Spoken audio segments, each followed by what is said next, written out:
पंचायत चुनावों में ओबीसी आरक्षण खत्म होने के बाद छिड़े सियासी घमासान के बीच मध्य प्रदेश सरकार ने पहली बार ओबीसी वोटर्स की गिनती शुरू कर दी। इसका जिम्मा 22,000 पंचायत सचिवों, 12,000 पटवारियों, 20,000 रोजगार सहायकों को दिया गया है। इन्हें 10 दिन के भीतर गिनती का काम पूरा करना है। सरकार की ओर से जारी आदेश में 7 जनवरी तक पूरी जानकारी मांगी गई। वोटर्स की गिनती सभी ग्राम पंचायतों के वार्ड और पंचायत स्तर पर होगी। इनमें जितने भी पिछड़ा वर्ग के वोटर हैं, उनकी एक्सेल शीट तैयार होगी। यही शीट सरकार के पास पहुंचेगी। सरकार ने वोटर्स की गिनती के पीछे पिछड़ा वर्ग कल्याण आयोग के लेटर का हवाला दिया। इसमें कहा गया कि ओबीसी आयोग पिछड़ा वर्ग की जातियों का स्टडी करना चाहता है, यानी कि वार्ड पंचायत स्तर पर ओबीसी वोटर्स की नई लिस्ट बनेगी। कलेक्टर को निर्देश दिया गया है कि वो पंचायत सचिव को पिछड़ा वर्ग की जातियों की लिस्ट दे। कलेक्टर्स को ये लिस्ट सरकार ने ही भेजी है। लिस्ट तैयार करने वालों को वार्ड और पंचायत स्तर पर कुल मतदाताओं में पिछड़ा वर्ग के मतदाताओं का प्रतिशत भी बनाना होगा। वोटर्स की गिनती जल्द से जल्द हो जाती है तो सरकार के पास एक डेटा तैयार हो जाएगा। इसके बाद अगर जरूरत पड़ी तो इसे कोर्ट में रखा जा सकेगा। इससे पंचायतों के चुनाव में ओबीसी वोटर्स और आरक्षण की तस्वीर साफ हो पाएगी, क्योंकि सरकार ने ओबीसी आरक्षण के लिए सुप्रीम कोर्ट में पुनर्विचार याचिका दायर की है। इस पर अब सुनवाई होनी है 3 जनवरी को और उससे पहले ये गिनती। तो देखिए, प्रदेश में ओबीसी की गिनती पर पंचायत भी तेज हो गई है। कांग्रेस के जेपी धनोपिया ने सरकार पर ओबीसी को गुमराह करने का आरोप लगाया। कांग्रेस का ये कहना है कि सरकार की बनाई पिछड़ा वर्ग कल्याण आयोग गैर संवैधानिक संस्था है और उसके नाम पर पिछड़े वर्ग के मतदाताओं की गिनती कराना सही नहीं, क्योंकि मतदाता सूची में जाति या फिर वर्ग का कोई जिक्र नहीं है। सरकार सिर्फ नाम के लिए ओबीसी वोटर्स की गिनती करा रही है। कांग्रेस के आरोपों पर पलटवार करते हुए सीएम ने कहा कि सरकार ओबीसी को आरक्षण दिलाने के लिए संकल्पित है।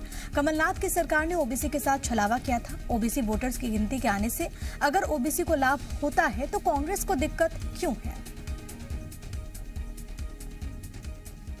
नहीं है, इसके लिए उन्हें अलग से आयोग गठित करना चाहिए, उस संबंध में कार्रवाई करना चाहिए और एक मतदाता सूची से नहीं, लोग घर घर जाकर करना चाहिए कि पूरा प्रदेश जानता है, पूरा देश जानता है कि मध्य प्रदेश में पिछड़े वर्ग की आबादी 52% से अधिक है। तो फिर उसका वोटर्स की गिनती का सवाल उठता ही कहां पर? ये तो निश्चित सरकार पिछड़े वर्ग को गुमराह करने के लिए ऐसा काम कर रही है जो कहीं से भी उचित नहीं है।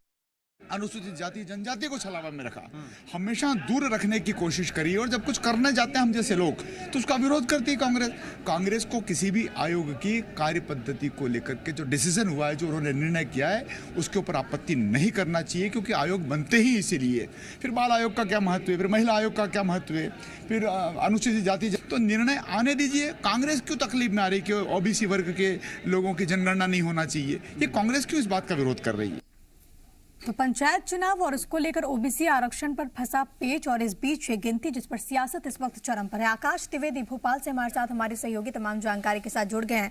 आकाश, हमने पहले भी इस मसले पर बात की, कई सारे मायने इस गिनती के, हालांकि ये दलील दी गई है क्योंकि स्टडी करना आयोग को, इसलिए गिनती हो रही है, लेकिन सियासत अब चरम पर है। विपक्ष ने भी तमाम तरह के सवाल उठा दिए हैं।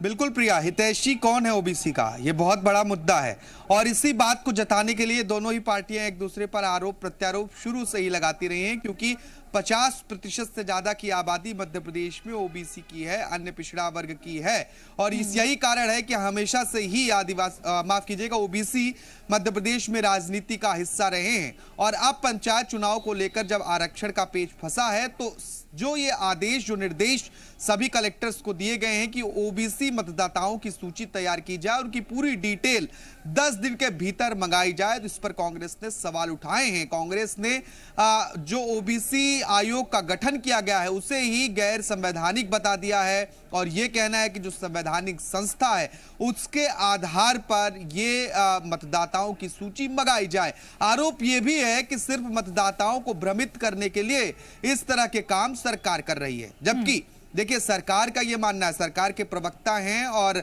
विधायक हैं यशपाल सिसोदिया, उन्होंने कहा कि जो आयोग की रिपोर्ट है उसके आधार पर यह सर्वे किया जा रहा है और आयोग पर सवाल कांग्रेस को नहीं उठाना चाहिए, क्योंकि आयोग इसीलिए बनाए जाते हैं।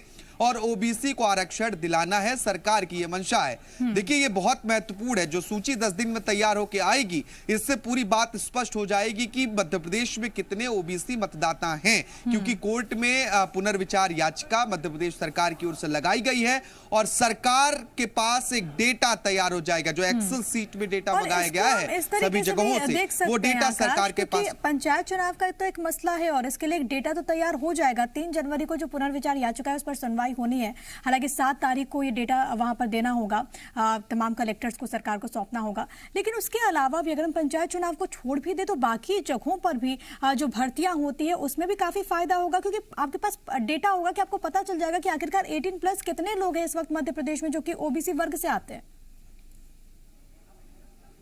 बिल्कुल ठीक प्रिया, आपने बिल्कुल सही कहा कि अन्य जो भर्तियां हैं जिसमें सरकार 27% आरक्षण के साथ भर्ती कर रही है और एक पूरा डेटा ये हमेशा के लिए तैयार हो जाएगा कि 18 ठीक है, लौटूंगी आपके पास।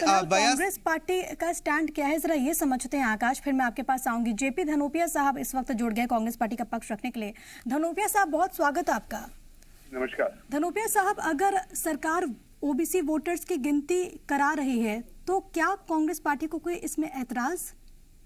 निश्चित से ओबीसी पंचायत चुनाव चल रहे हैं। पंचायत चुनाव में माननीय उच्चतम न्यायालय ने उनको ओबीसी के आरक्षण को रोक लगा दी है। उस पर कार्रवाई सरकार कुछ कर नहीं रही है और ओबीसी के लिए इस तरह की करके कि हम आपकी मतगणना करवा रहे हैं, वोटरी करवा रहे हैं, कहाँ से हो पाएगी? कौन सा नियम है?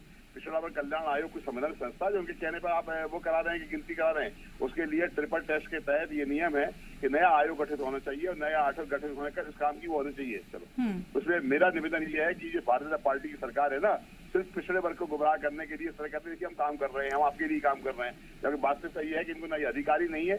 और मतगणना किससे करा रहे हैं? वोटर लिस्ट से करा रहे हैं। वोटर लिस्ट में कौन से जातीय वर्ग का नाम लिखा रहता है? कोई जाति वर्ग का नाम नहीं लिखा वोटर लिस्ट के अंदर। तो लेकिन धनोपिया साहब 27% आरक्षण मिले, आप भी तो इसकी पैरवी करते हैं और अगर डेटा कंक्रीट हो जाएगा तो इसमें दिक्कत क्या है? कम करवा देंगे परसेंटेज। वही तो आपसे बोल रहा हूँ, ये कम जब 52% का आप पर डाटा है कि पूरी जातियां प्रदेश में मोर देन 52% है, तो फिर आप इस जातियों की मतदाता सूची से वोटर क्यों गिनवा रहे हैं? आप टोटल भर के देखा जाता है, वो नहीं देखी जाती है, वोटर लिस्ट नहीं देखी जाती है। ठीक है सर, मैं इस चर्चा में अपने सहयोगी आकाश को भी जोड़ना चाहूंगी। आकाश भी कुछ सवाल आपसे पूछना चाहते हैं। आकाश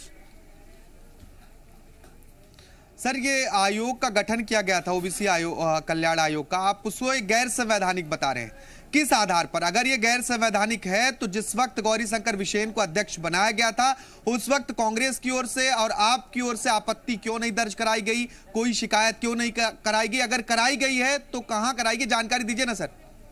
अखबार भरे पड़े हुए हैं, सारी चीजें सरकार को लिखा था कि जो आपने आयोग बनाया है कल्याण आयोग 21 से बनाया है। मध्य प्रदेश पिछड़ा वर्ग राज्य आयोग जो है उसका संवैधानिक दर्जा है और मैं कैबिनेट मंत्री की रेंज है और मैं उसका अध्यक्ष हूँ और उस आयोग को सरकार ने इस तरह से ताला डाल के रखा हुआ है, सारी चीजें बंद कर दिया, ठप कर दिया है, जानबूझ के कल्याण के काम सारे बंद पड़े हैं, सारे आयोग बंद है मध्य प्रदेश में। ठीक है सर, आपको यहाँ पर रोक रही हूँ धनोपिया साहब। भारतीय जनता पार्टी का स्टैंड क्या जरा ये भी जानना बहुत ज्यादा जरूरी हो जाता है। रजनीश जी ने हमें ज्वाइन किया। रजनीश जी बहुत स्वागत आपका। जी धन्यवाद। रजनीश जी, ओबीसी वोटर्स की पहली मर्तबा गिनती हो रही है, विपक्ष आपकी नियत पर सवाल उठा रहा है। नहीं, ये मुझे जानकारी नहीं है किसने कहा है कि जो ओबीसी वोटर्स है उनकी गिनती हो रही है। शासन की ओर से किसी अधिकृत अधिकारी ने या मंत्री ने अभी तक इस प्रकार की कोई स्पष्टता नहीं है, इसलिए मैं उस पर टिप्पणी नहीं कर पाऊंगा क्योंकि इसका प्रोसीजर क्या होगा। पिछड़ा वर्ग एवं अल्पसंख्यक कल्याण विभाग की ओर से दरअसल एक लेटर लिखा गया और विभागीय मंत्री भी हमारे साथ इस वक्त जुड़े हुए रामखिलावन पटेल जी। रामखिलावन जी बहुत स्वागत है आपका। बोले सर, एक चिट्ठी लिखी गई है तमाम कलेक्टर्स को आपके विभाग की ओर से ओबीसी वोटर्स की गिनती को लेकर। आवाज नहीं आ रही सर, आप क्या मुझे सुन पा रहे हैं? अब मेरी आवाज आप तक पहुंच रही है? नहीं आ रही आवाज भाई। यहाँ पर अगर कोई दिक्कत है तो उसको ठीक किया जाए ताकि मेरी आवाज पहुंच सके मंत्री जी तक। रामखिलावन जी, अब मेरी आवाज आप तक पहुंच रही है? ठीक है, यहाँ पर शायद कुछ दिक्कत है, हम फिर से जुड़ने की कोशिश करेंगे। लेकिन दोनों पार्टी के इस वक्त प्रवक्ता हमारे साथ जुड़े हुए हैं। रजनीश जी, दरअसल एक चिट्ठी है जो कि यहाँ पर पिछड़ा वर्ग की ओर से यहाँ पर लिखी गई है तमाम कलेक्टर्स को। मैंने कहा, मेरी जितनी समझ है मैं नहीं जानता क्या उसका प्रोसीजर होगा, क्या किस प्रकार से ओबीसी वोटर्स की गिनती होगी, इसलिए मैं उस बारे में कोई टिप्पणी नहीं कर सकता क्योंकि जो वोटर की गिनती है वोटर लिस्ट के आधार पर होगी। वोटर लिस्ट के आधार पर किसी की जाति का क्लास वाइज पता करना बहुत नहीं होता है। इसलिए मुझे तो कम से कम कोई भी टिप्पणी करने में कहीं किसी प्रकार की सुविधा महसूस नहीं होती। यहाँ पर दरअसल देखिए कांग्रेस की ओर से खास तौर पर जो पिछड़ा वर्ग कल्याण आयोग है उसको लेकर भी सवाल उठाए जा रहे हैं। कहा जा रहा है कि गैर संवैधानिक संस्था है। अब वो सवाल अलग विषय है, जिनको जो सवाल उठाना है वो उठाते रहे। सवाल उठाने में किसी को कोई दिक्कत थोड़ी है लोकतंत्र में। और अगर संवैधानिक तौर पर गलत लगता है तो कोर्ट चले जाएं। धनोपिया साहब जवाब दीजिए, अगर आपको संवैधानिक तौर पर वो गलत लगता है तो आप कोर्ट जाइए। ये तो लोग, वही तो कह रहा हूँ, ये सिर्फ लोगों को गुमराह करने के लिए तो कर रहे हैं। रजनीश जी वो समझदार व्यक्ति हैं, उन्होंने स्वीकार किया कि मतदाता सूची में कोई जाति वर्ग का नाम ही नहीं होता तो गिनती कैसे हो पाएगी। 10 दिन में गिनती करके क्या देना चाहते हैं, कौन सी खाना पूर्ति करना चाहते हैं, किस पर्पज से इन्होंने किया है। जो आयोग है वो आयोग कल्याण आयोग है, कोई आयोग संवैधानिक आयोग नहीं है। वो संविधान आयोग का दर्जा मेरे पास में है, मैं उसका अध्यक्ष हूँ, लेकिन कोर्ट से स्टे होने के कारण अभी स्थिति सब दम पड़ी हुई है, स्टेटस को मेंटेन है और सरकार विभाग को बंद करके बैठी हुई है, काम नहीं कर रही है। और ये कह रहे हैं हम गिनती कराएंगे। अरे आप अलग से एक आयोग गठित करिए इस काम के लिए, कोर्ट की मंशा अनुसार ट्रिपल टेस्ट कराइए, आयोग बनाइए, आयोग में जातियों को लेके आइए, राजनीतिक पिछड़े वर्ग कितने लोग हैं वो कराइए। लेकिन अभी जो आरक्षण आपने रोक दिया है ओबीसी का माननीय उच्चतम न्यायालय से, उसको तो क्लियर कराइए। ओबीसी को तो हक तो दिलाइए। 27% आरक्षण से पहले से उसको दिलवाइए। इससे पहले 5 बार चुनाव हो चुके हैं ओबीसी आरक्षण के साथ में, उसको भारतीय जनता पार्टी क्यों रुकवा पा रही है, इसको तो क्लियर करें। रजनीश जी, ये अलग बात है कि आपने संकल्प पारित किया, आप खुद सर्वोच्च अदालत भी गए इसको लेकर। देखिए आरक्षण का जहाँ तक सवाल है उसको रोकने और रुकवाने का सवाल है तो मैं पहले भी कह चुका हूँ और आपके चैनल पर ही कहा है और चर्चा में बहुत स्पष्ट मैंने कहा कि जिस प्रकार से षड्यंत्र पूर्वक आरक्षण रुकवाने के प्रयास हुए हैं। जब महाराष्ट्र का फैसला आया था उसके तुरंत बाद सुप्रीम कोर्ट में जाकर इस प्रकार का काम कराने का जो कांग्रेस ने किया है वो सबके सामने एक्सपोज हो चुका है।